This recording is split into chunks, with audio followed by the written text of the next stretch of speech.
Hello friends, welcome to my channel. आज मैं आपको रामधारी गुप्ता खंड 1 से हिंदी डिक्टेशन लिखवाने जा रही हूँ। तो चलिए शुरू करते हैं।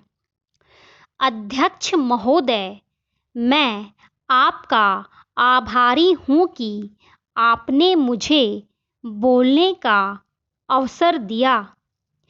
इस देश के वर्तमान भारी संकट के समय में और खास तौर से उस समय जबकि हम लड़ाई से अभी निवृत्त हुए हैं और आकाश में लड़ाई के बादल दूसरी तरफ से आने शुरू हुए हैं, हमारे अर्थ मंत्री ने जो बजट पेश किया है वे इसके लिए बधाई के पात्र हैं। यद्यपि भिन्न भिन्न पहलुओं को लेकर आलोचनाएं की गई हैं, लेकिन यदि उनकी कठिनाइयों को भी देखा होता कि राष्ट्र को किन किन संकटों का सामना करना पड़ रहा है, इस बात पर भी अगर मेरे से पहले बोलने वाले वक्ताओं ने विचार किया होता तो मेरा विश्वास है कि उनकी आलोचनाओं का आधार कुछ दूसरा होता।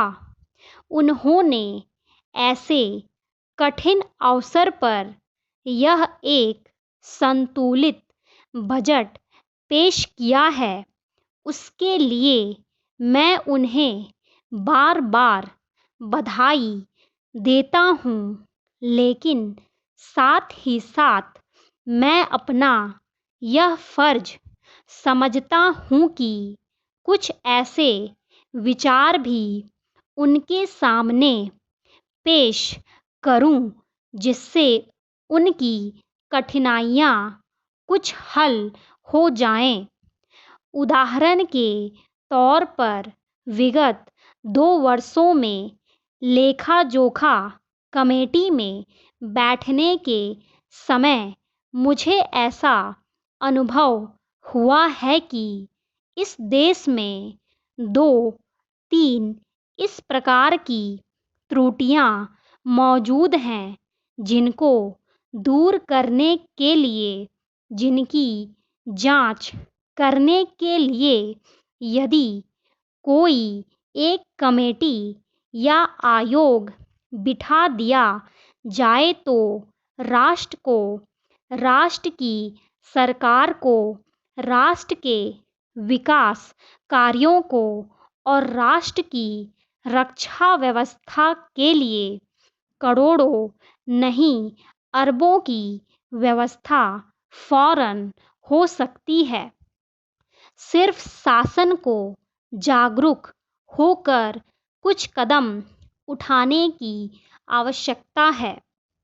अभी कुछ छिपे हुए धन का जिक्र किया गया।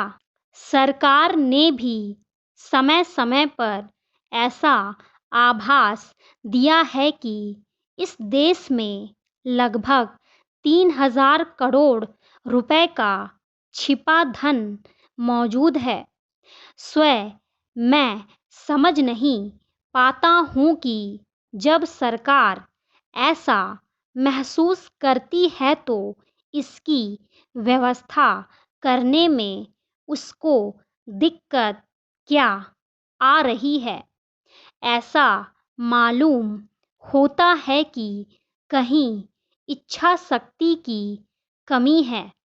भारत की जनता ने इस सरकार को इतना शक्तिशाली बनाया है कि उसने संकट की घड़ी में उस दुश्मन के दांत खट्टे किए जिसके कि ऊपर अमेरिका और इंग्लैंड जैसी शक्तियों का अटूट सहारा था और जिसको कि उन्होंने हमारे विरुद्ध उकसाकर खड़ा किया था और अपना पूर्ण सहयोग दिया था।